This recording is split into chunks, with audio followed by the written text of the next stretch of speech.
पारखी सोजो यापन परखे, पारखी सोजो आपन परखे, पारखी सोजो यापन परखे। अंकुश राखे सदा ही मन पर, अंकुश राखे सदा ही मन पर, बुरा करत जग मन धड़के। पारखी सोजो, पारखी सोजो आपन परखे, पारखी सोजो आपन परखे।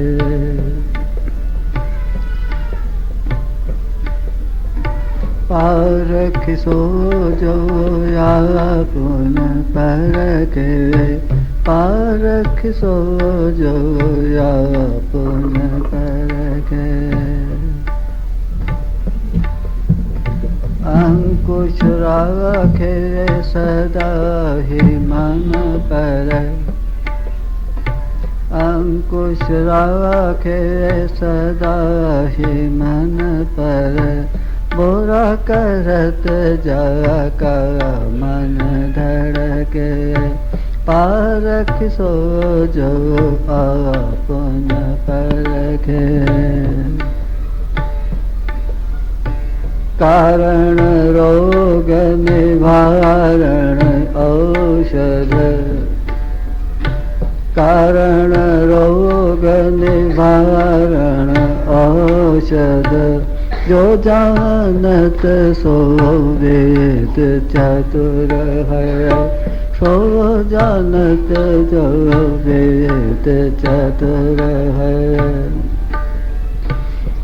गुरुदेव ये चारों जानत, गुरुदेव ये चारों जानत, दूर करत भव रोग बेधड़ के,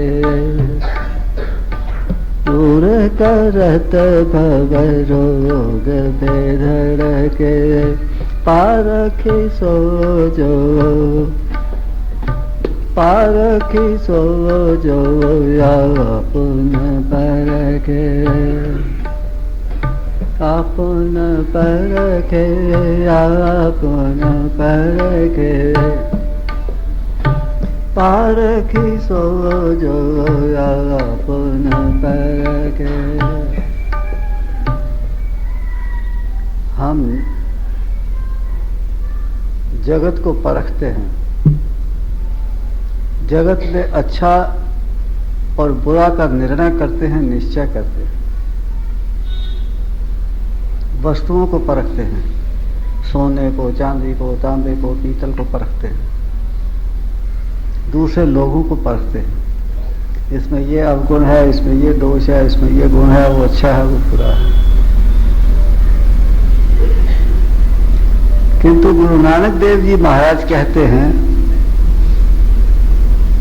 कि पारखी वो है जो अपने आप को परखे,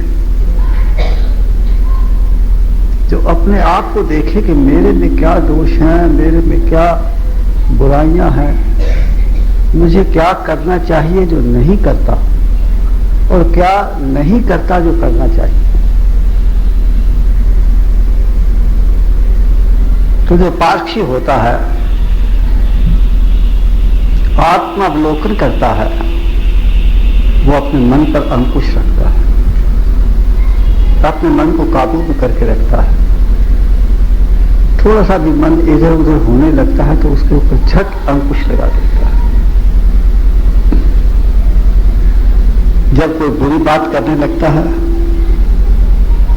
तो उसका मन धड़कता है, उसको अंदर से आवाज आती है, ये करना अनुचित है, अधर्म है, पाप है,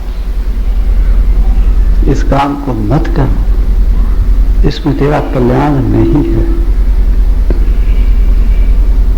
तो पारखी वो है जो जगत की परख नहीं करता, जगत की वस्तुओं की परख नहीं करता, जो अपनी परख करता है, अपने मन को देखता है, अपने मन को समझने की कोशिश करता है और अपने अंदर की बुराइयों को भगवत कृपा से दूर करने का प्रयत्न करता है।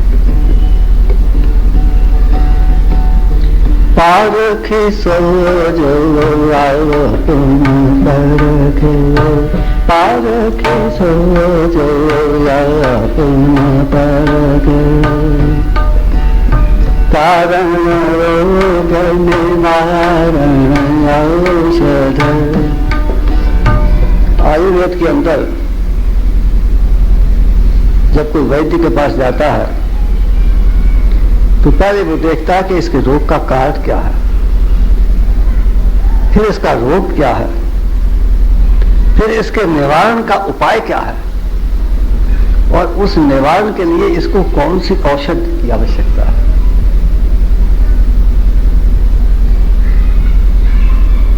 जो इन चारों बातों को जानता है, समझता है, उसी को चतुर वैद्य कहा जाता है।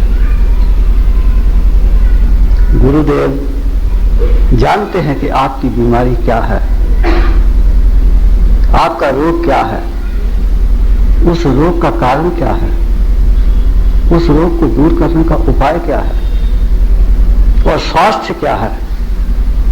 जिस स्वास्थ्य को आप प्राप्त करना चाहते हैं वो स्वास्थ्य क्या है और आपको कौन से साधन की आवश्यकता है। गुरुदेव इन चारों बातों को जानते हैं, इसीलिए वो आपके भाव रोग को दूर करने में समर्थ होते हैं।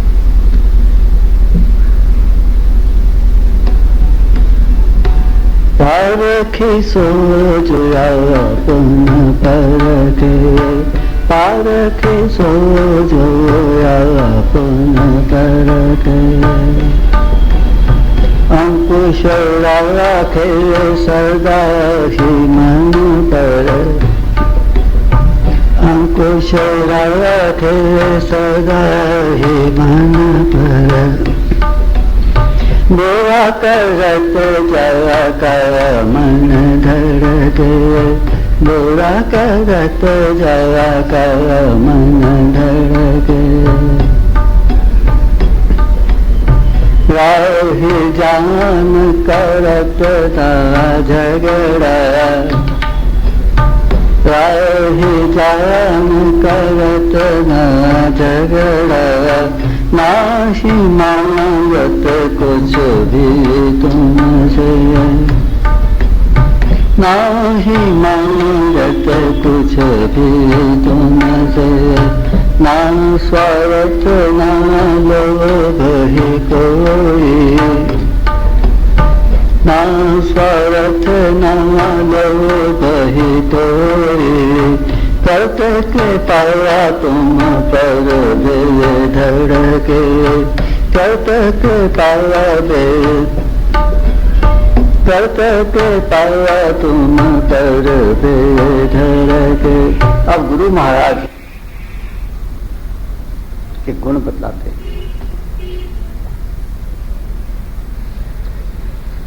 राही जान करत ना झगड़ा और ना ही मांगत कुछ भी तुमसे। आप गुरु के पास जाते हैं, गुरु के मन के अंदर ये बात नहीं आती कि आपके पास पैसा है तो मैं पैसा ले लूं, आपके पास कोई साधन है तो मैं वो साधन ले लूं, आप किसी अधिकार में हैं तो उस अधिकार का मैं उपयोग करके कोई अपना काम करवा लूं, या और कोई स्वार्थ आपसे गुरु को नहीं होता। गुरु को केवल मात्र आपके कल्याण की चिंता होती। गुरु आपसे कुछ लेना नहीं चाहता, आपको देना चाहता है। आपको मार्ग दिखाना चाहता है, आपको शक्ति प्रदान करना चाहता है, आपको अध्यात्म पथ पर आरूढ़ करना चाहता है। इसलिए गुरु जो है वो बेधड़क होकर के आपके ऊपर कृपा कर सकता है, क्योंकि उसको कोई स्वार्थ नहीं, कोई उसको लोभ नहीं, केवल आपका कल्याण चाहता है। पारखे सो जो पारखे सो जो पुण्य परखे, पारखे सो जो पुण्य परखे। नानक जानत गुरु रोग को, नानक जानत गुरु रोग को। जीव ब्रह्म का भेद अभेद, जीव ब्रह्म का भेद अभेद। चुकत नहीं जो जगत वासना, झुकत नहीं जो जगत वासना। पार लगावत शिष दे धड़के, पार लगावत शिष दे धड़के। पार की सो जो पुण्य परखे। अब जो पारखी होगा और अपने आप को देखेगा, अपने अवगुणों को, अपने दोषों को देखेगा, वही पारखी उन अवगुणों और दोषों को दूर करने का उपाय सोचेगा और उसी उपाय करने के लिए वो गुरु की शरण ग्रहण करेगा। और गुरु एक ऐसा वैद्य है जो कि उस रोग को जानता है कि इसका भाव रोग, इसका कारण क्या है। जगत के प्रति आसक्ति, आसक्ति का कारण क्या है। संस्कार, संस्कारों का कारण क्या है। आसक्ति युक्त कर्म, आसक्ति युक्त कर्म का कारण क्या है। अहंकार। इस एक के पश्चात एक वो कारण को देखता चला जाएगा और अंतिम कारण तक पहुंच जाएगा माया। तस्य हेतु अविद्या। जगत के दुखों का कारण एक अविद्या, माया है। इसलिए आपके चित्त के ऊपर से माया का आवरण हटना चाहिए। और माया का आवरण हटाने के लिए क्या उपाय किया जाए। चित्त को शुद्ध किया जाए, संस्कारों को क्षीण किया जाए, वासना को क्षीण किया जाए, कर्तृत्वाभिमान को समाप्त किया जाए, प्रारब्ध को समाप्त किया जाए। अब इसका उपाय क्या है। साधक अपने प्रयत्न से ये सब नहीं कर सकता, उसके अंदर इतनी क्षमता ही नहीं है। और क्षमता क्यों नहीं है, उसका कारण क्या। अहंकार। क्योंकि अहंकार के वशीभूत होकर के साधक जो कुछ भी करेगा उसके संस्कार संचय हो जाएगा। इसलिए साधक अपने प्रयत्न से तो अपना चित्त शुद्ध कर ही नहीं सकता और अपने चित्त के ऊपर से माया का आवरण उतार ही नहीं सकता। तो उसका उपाय क्या। ईश्वरीय शक्ति की जागृति और कार्यशीलता। जब ईश्वर शक्ति अंतर में जागृत होकर के प्रत्यक्ष और निश्चित कार्यशील हो जाती है और साधक उस शक्ति की क्रियाशीलता को अपने अंतर में घटित होता हुआ प्रत्यक्ष अनुभव करता है, तो उसके संस्कार क्षय होने आरंभ हो जाते हैं, उसकी वासना क्षीण होना शुरू हो जाती है, उसका अहम शुद्ध होना आरंभ हो जाता है। धीरे धीरे करके उसका कर्तृत्वाभिमान भी समाप्त हो जाता है, उसका प्रारब्ध भी समाप्त हो जाता है, उसके चित्त के ऊपर से सभी प्रकार के आवरण भी उतर जाते हैं। गुरु इस बात को जानता है और गुरु के पास वो औषध भी है। गुरु इस बात को जानता है, वो ऐसा वैद्य है जिसके पास औषध है और वो औषध देकर के, वो नाम देकर के, नाम शक्ति को शिष्य के चित्त के अंदर जागृत करके और उसे अध्यात्म पथ पर आरूढ़ कर देता है। गुरु ये भी जानता है जीव क्या है, ब्रह्म क्या है, जीव और ब्रह्म में भेद क्या है। और जीव और ब्रह्म में क्या अभेद है, भेद क्या है और अभेद क्या है, वो कहां पर एक दूसरे से भिन्न है और कहां पर एक दूसरे के ही दो रूप हैं।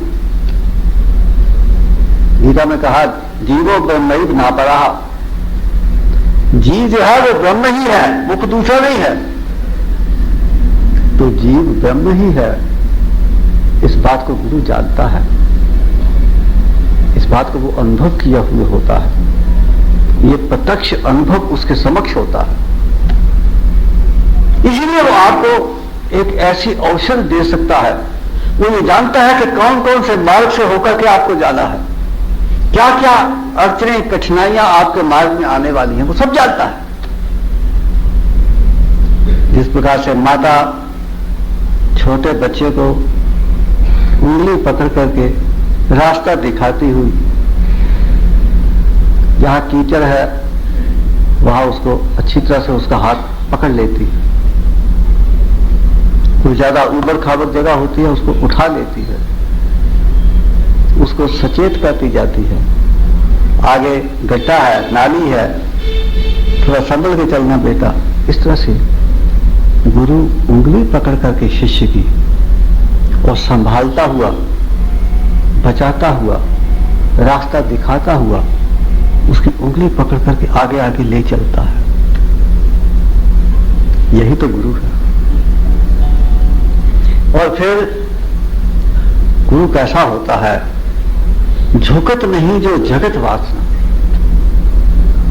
जगत की वासनाओं के समक्ष वो आत्मसमर्पण नहीं कर देता, डट करके उनके सामने खड़ा हो जाता है। वासना उसके ऊपर आक्रमण, सबसे प्रथम तो आक्रमण कर ही नहीं सकती, और यदि वासना का आक्रमण उसके ऊपर होता है तो उसको वो सहन कर लेता है, उसको झेल लेता है, उसको अपनी तपस्या पे भस्म कर देता है। यही तो तप है।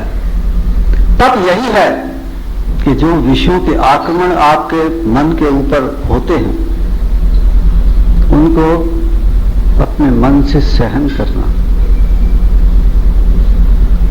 लोभ कई प्रकार का आपके सामने आता है, कई प्रकार से आपका मन विकार ग्रसित हो जाता है, कई प्रकार से आपका मन किसी विशेष विषय की ओर आकर्षित हो जाता है।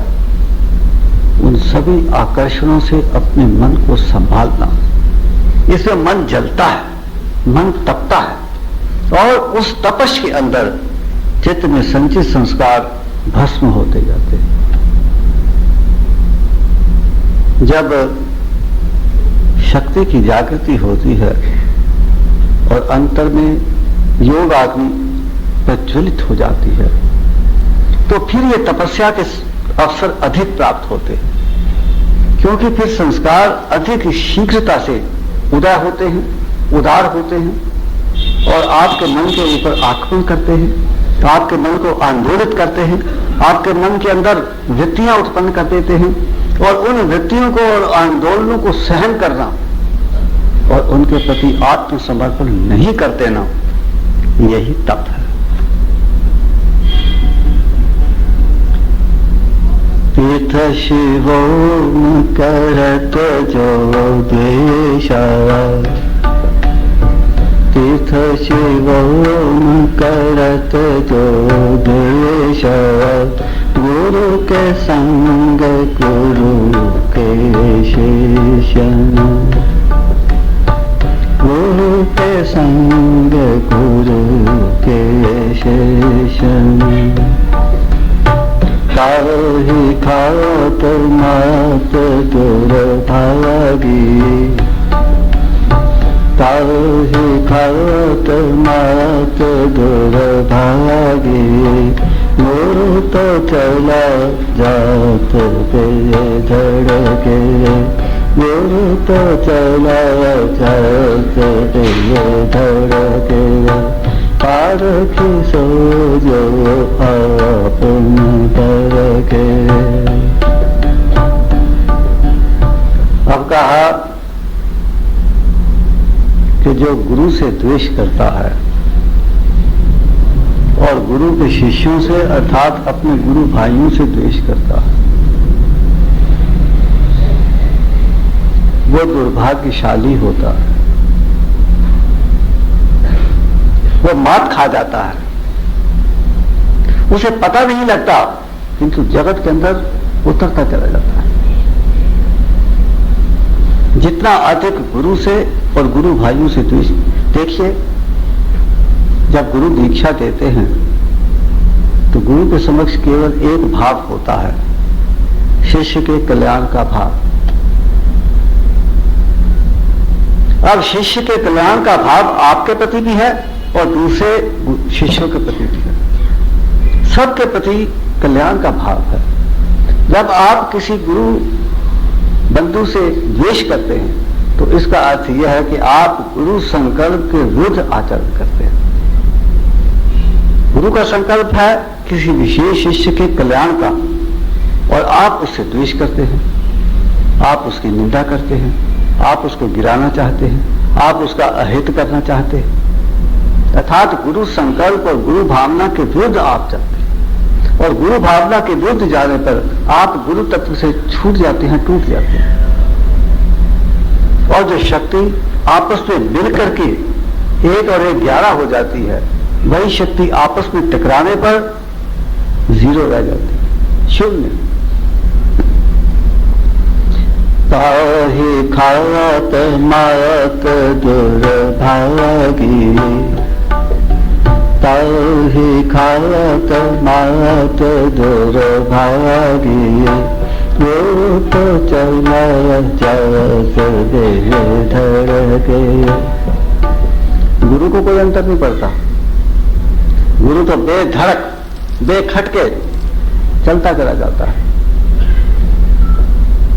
जो द्वेष करता है वो अपना ही अहित करता है, वो अपना आत्मावलोकन नहीं करता, अपने अवगुणों को नहीं देखता, अपने दोषों को नहीं देखता। दूसरे के दोषों को देखने की उसकी वृत्ति उसको स्वयं को ले टूटती।